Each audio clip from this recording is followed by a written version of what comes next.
नमस्कार, मैं स्वतंत्र कुमार और आप सभी का स्वागत करता हूं आपके अपने चैनल शॉर्ट हैंड टीम पर। तो दोस्तों, आज के इस वीडियो में दैनिक जागरण के संपादकीय से 443 शब्दों के डिक्टेशन को हम लोग लेने वाले हैं। इसे हम दो अलग अलग स्पीड में लेंगे। पहली बार में 80 की स्पीड में, तो दूसरी और आखिरी बार में इसी डिक्टेशन को हम लोग 90 की स्पीड में लेने वाले हैं। अगर आपको इस डिक्टेशन के PDF की ज़रूरत है या इसमें आए हुए महत्वपूर्ण शब्दों के आउटलाइंस को जानना चाहते हैं तो आप हमारे टेलीग्राम ग्रुप को ज्वाइन कर सकते हैं। लिंक इसी वीडियो के ठीक नीचे डिस्क्रिप्शन बॉक्स में आपको मिल जाएगा।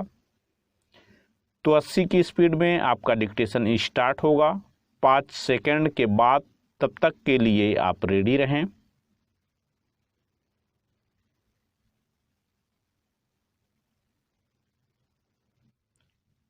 स्टार्ट।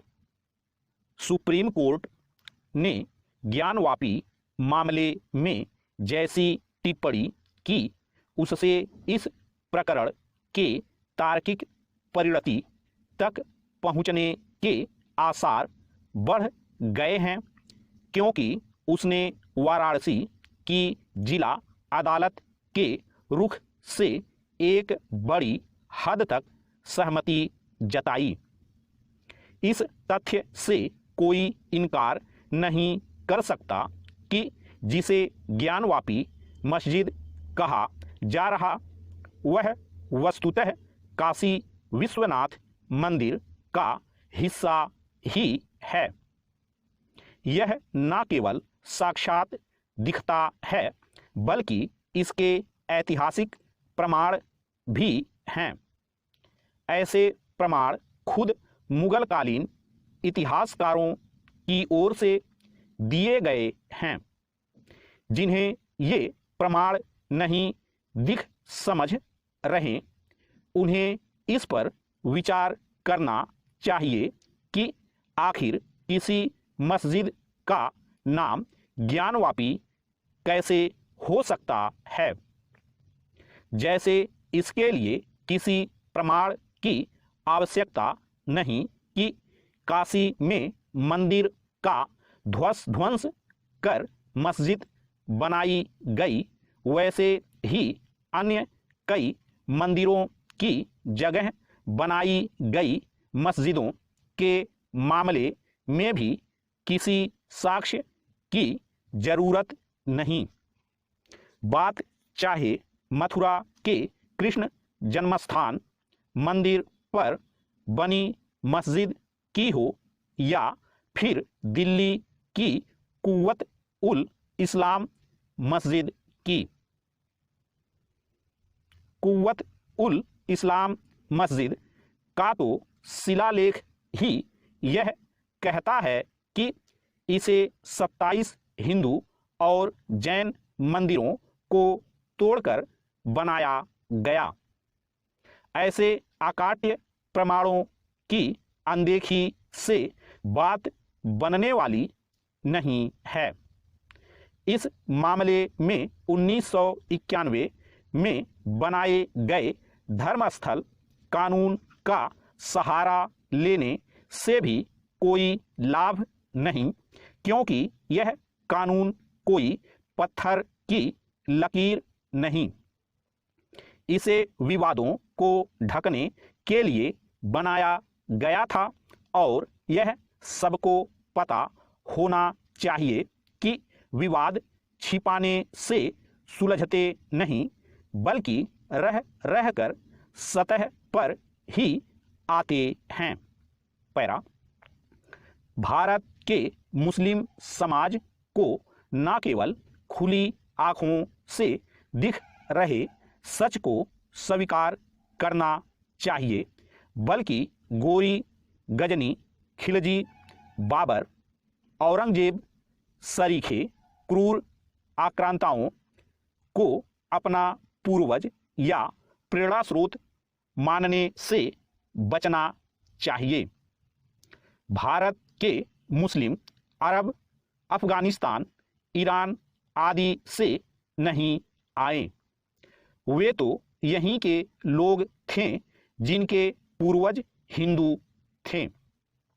यह ठीक है कि उनके पूर्वजों ने अत्याचार से बचने, अपनी जान अथवा संपत्ति बचाने के लिए इस्लाम स्वीकार कर लिया, लेकिन इसका यह मतलब नहीं कि वे हमलावरों के वंशज हो गए। उपासना पद्धति बदल जाने से न तो किसी के पूर्वज बदलते हैं और न ही संस्कृति। इसका उत्तम उदाहरण इंडोनेशिया का मुस्लिम समाज है। उचित यह होगा कि मुस्लिम समाज का वह तबका आगे आए और इसे लेकर मुखर हो कि उसकी जड़ें भारत में हैं और वे वैसे ही भारतीय हैं जैसे अन्य उपासना पद्धतियों के अनुयायी।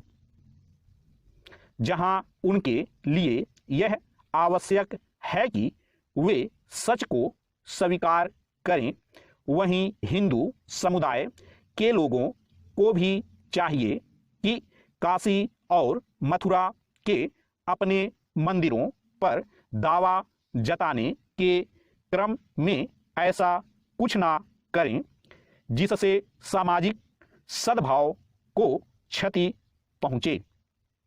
स्टॉप।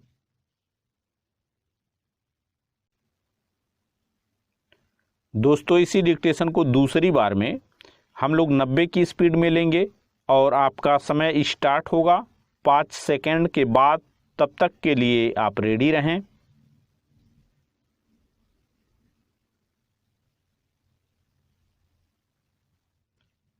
स्टार्ट। सुप्रीम कोर्ट ने ज्ञानवापी मामले में जैसी टिप्पणी की, उससे इस प्रकरण के तार्किक परिणति तक पहुंचने के आसार बढ़ गए हैं, क्योंकि उसने वाराणसी की जिला अदालत के रुख से एक बड़ी हद तक सहमति जताई। इस तथ्य से कोई इनकार नहीं कर सकता कि जिसे ज्ञानवापी मस्जिद कहा जा रहा वह वस्तुतः काशी विश्वनाथ मंदिर का हिस्सा ही है। यह न केवल साक्षात दिखता है बल्कि इसके ऐतिहासिक प्रमाण भी हैं। ऐसे प्रमाण खुद मुगलकालीन इतिहासकारों की ओर से दिए गए हैं, जिन्हें ये प्रमाण नहीं दिख समझ रहे, उन्हें इस पर विचार करना चाहिए कि आखिर किसी मस्जिद का नाम ज्ञानवापी कैसे हो सकता है।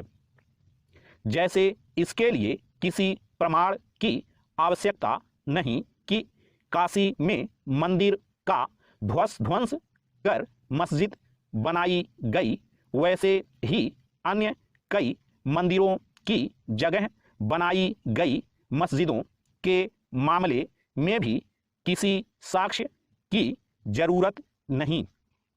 बात चाहे मथुरा के कृष्ण जन्मस्थान मंदिर पर बनी मस्जिद की हो या फिर दिल्ली की कुव्वत उल इस्लाम मस्जिद की।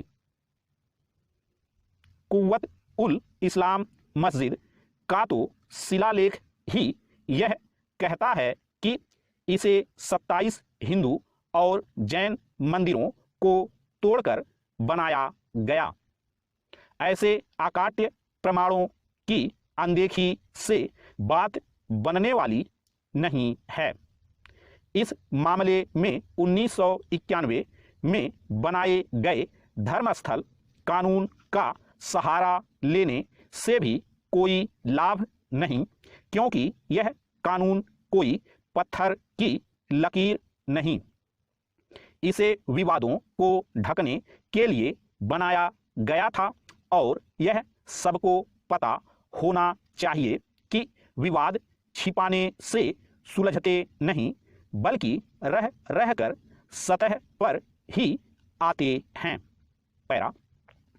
भारत के मुस्लिम समाज को न केवल खुली आंखों से दिख रहे सच को स्वीकार करना चाहिए, बल्कि गोरी, गजनी, खिलजी, बाबर, औरंगजेब सरीखे क्रूर आक्रांताओं को अपना पूर्वज या प्रेरणा स्रोत मानने से बचना चाहिए। भारत के मुस्लिम अरब, अफगानिस्तान, ईरान आदि से नहीं आए। वे तो यहीं के लोग थे जिनके पूर्वज हिंदू थे। यह ठीक है कि उनके पूर्वजों ने अत्याचार से बचने, अपनी जान अथवा संपत्ति बचाने के लिए इस्लाम स्वीकार कर लिया, लेकिन इसका यह मतलब नहीं कि वे हमलावरों के वंशज हो गए। उपासना पद्धति बदल जाने से ना तो किसी के पूर्वज बदलते हैं और ना ही संस्कृति। इसका उत्तम उदाहरण इंडोनेशिया का मुस्लिम समाज है। उचित यह होगा कि मुस्लिम समाज का वह तबका आगे आए और इसे लेकर मुखर हो कि उसकी जड़ें भारत में हैं और वे वैसे ही भारतीय हैं जैसे अन्य उपासना पद्धतियों के अनुयायी। जहां उनके लिए यह आवश्यक है कि वे सच को स्वीकार करें, वहीं हिंदू समुदाय के लोगों को भी चाहिए कि काशी और मथुरा के अपने मंदिरों पर दावा जताने के क्रम में ऐसा कुछ ना करें जिससे सामाजिक सद्भाव को क्षति पहुंचे। स्टॉप।